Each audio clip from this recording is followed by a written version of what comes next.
05. Ever wonder if the coldest confession ever penned is sitting right in front of us? 510s. Hey, I'm Marcus Reed, used to be an FBI special agent. Now I'm an investigative producer. I spent 10 years hunting the shadows most agencies call unsolvable. 10:15. In this clip, you'll hear the exact words a killer whispered to an FBI analyst. See the agent's raw reaction, and find out why that confession still haunts the Bureau today. Disclaimer, we've changed every name to keep ongoing investigations safe. Any likeness to real people is purely coincidental. Serial murder is both rare and incredibly complex. Source.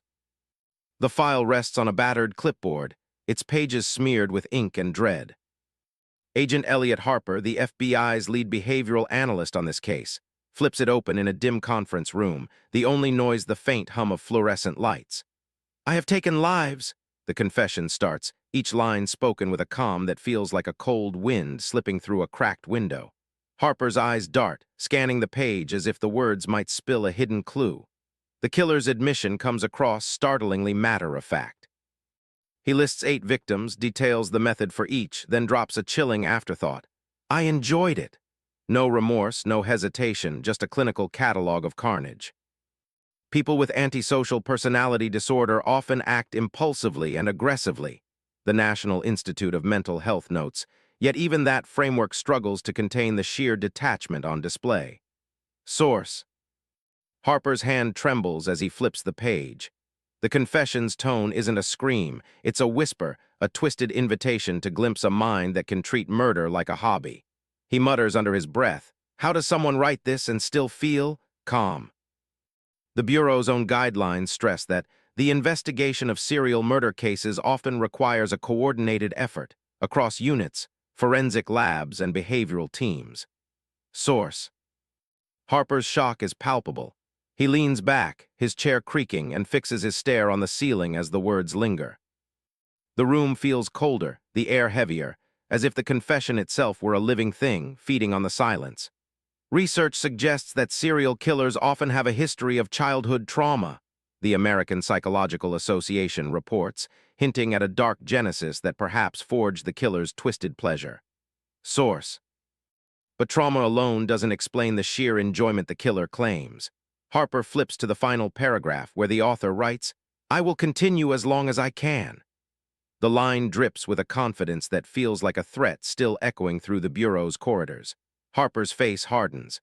The disgust he feels isn't just for the crimes, but for the audacity of a mind that can reduce human life to a tally. He whispers, this is why we never stop looking. The FBI's own stats remind us that serial murder remains an outlier, a statistical anomaly that still accounts for a disproportionate amount of loss and terror. Source. Harper's notebook fills with marginal notes, questions, hypotheses, a relentless drive to map the killer's psyche. Each scribble is a silent promise, to dissect the confession, to trace every thread, to prevent the next enjoyable act.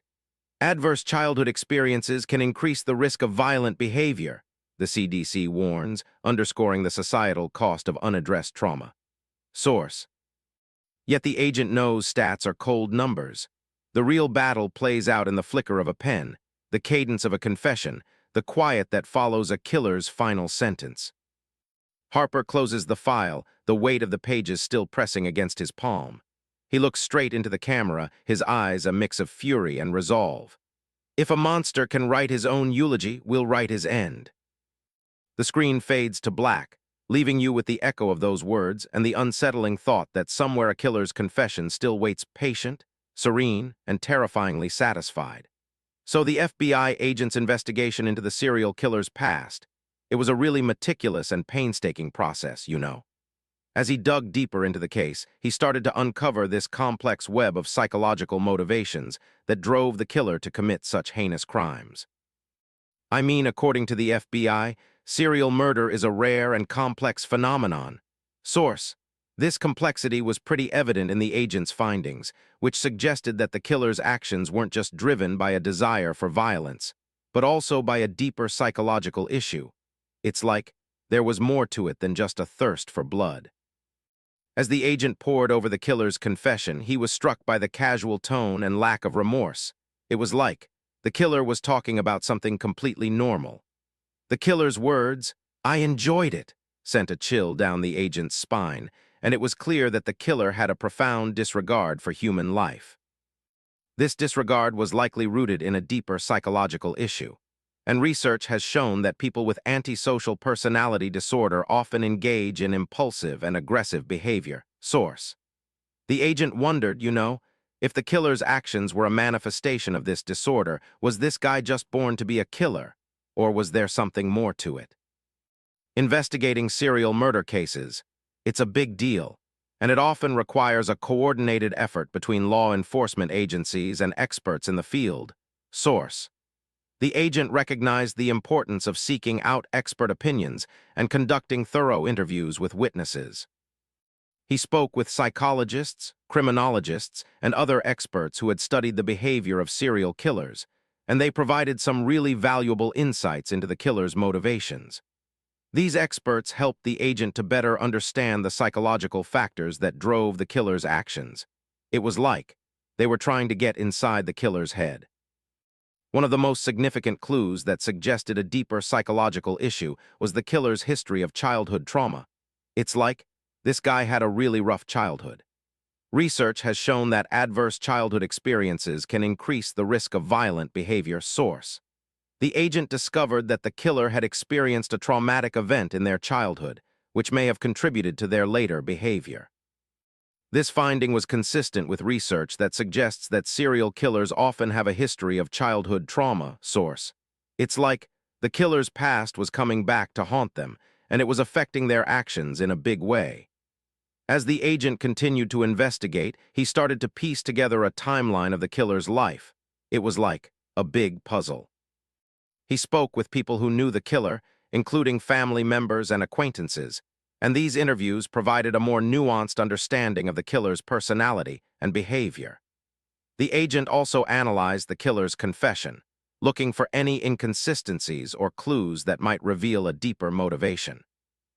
The more he learned, the more he became convinced that the killer's actions were driven by a complex interplay of psychological factors.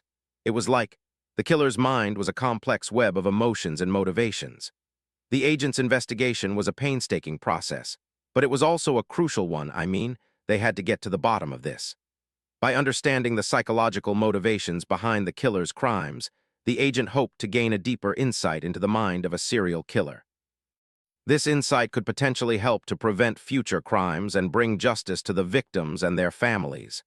As the agent delved deeper into the case, he was driven by a sense of determination and a commitment to uncovering the truth. It was like he was on a mission.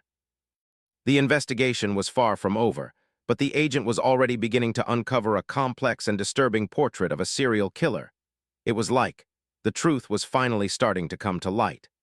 The dossier read like a plain text confession, yet the agent's eyes snagged a line that had nothing to do with the murders. It mentioned a juvenile detention center where the killer was sent at 14.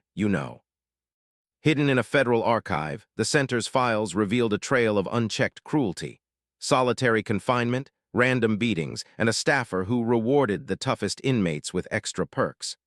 It dawned on the agent that the killer's confession was actually a cryptic map back to his own trauma, a dark secret the man never voiced out loud. When the agent cross-checked that institution against the FBI's serial murder database, the sheer rarity of the pattern hit him hard. Serial murder is a rare, complex beast, needing a unique mix of chance and psychological push. Source: FBI. The fact that this killer came out of a system meant to rehabilitate, not to spawn monsters, made the case take a sharp turn. A closer look at the killer's psychiatric reports uncovered a diagnosis of antisocial personality disorder. Folks with antisocial personality disorder tend toward impulsive, aggressive acts, a hallmark that explains the crime's brutality but not the ritualistic enjoyment the killer bragged about. Source: NIMH. The agent's earlier theory that the murders were pure opportunism crumbled. The breakthrough arrived when the agent spotted a single, overlooked paragraph tucked in a Justice Department coordination memo. The memo observed, "The investigation of serial murder cases often requires a coordinated effort across jurisdictions, especially when the perpetrator's background includes institutionalized violence." Source: DOJ. That line, once just a bureaucratic footnote, turned into a lens. The killer's motive wasn't random killing, but a twisted reenactment of the abuse he'd endured. Research points out that serial killers often carry a history of childhood trauma. Source: APA. The agent lined up the detention center's documented assaults with the earliest murders, spotting a chilling synchronicity.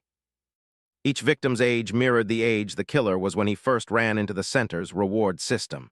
That pattern wasn't coincidence. It was a calculated replay of his own suffering. The final piece clicked into place when the agent checked the CDC's findings on adverse childhood experiences. Adverse childhood experiences can boost the risk of violent behavior, especially when trauma is compounded by institutional neglect. Source: CDC. The killer's confession, once taken as a brag, now reads as a confession of deeper compulsion. He was trying to reclaim the power ripped from him during those formative years. In the cramped interview room, the agent faced the killer with the truth he'd uncovered. The killer's grin spread, and he whispered, "I enjoyed it because it finally felt like me again." That revelation shattered the agent's previous understanding. The murders weren't just acts of cruelty. They were a horrific ritual of self-reclamation, a dark echo of a childhood that never ended. That night, the case file stopped being just a list of victims. It became a portrait of a system that, by failing its most vulnerable, had unintentionally forged a predator. The agent's discovery raised a sobering question for every law enforcement mind. How many other monsters are still being shaped behind locked doors, waiting for a chance to unleash the same twisted motive? So the FBI agent is digging deeper into this serial killer's confession, and he just can't get past the really chilling words. "I enjoyed it." This whole thing is just haunting, and it's got him thinking about the case, and let's be real, the implications are pretty somber. I mean, serial murder is this super rare and complex phenomenon, as the FBI notes. Source, and it's just really tough to wrap your head around. The agent's realizing that the killer's actions weren't just some impulsive thing, but they were also pretty calculating, which, by the way, is often a trait of people with antisocial personality disorder, who tend to engage in some pretty aggressive behavior. Source.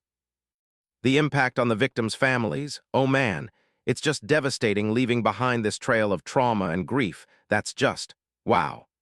The investigation of these serial murder cases usually requires this big, coordinated effort. Source. But the agent knows it's super crucial to bring some justice to those affected.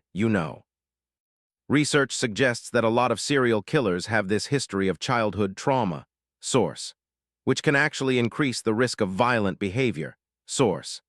As the agent is closing the case file, he can't help but think about all the lives affected by the killer's actions, and how important it is to keep working to prevent these tragedies from happening again. It's just this sobering reminder, of the darkness that's out there, and how we need to be vigilant and aware to prevent it. It's a big deal.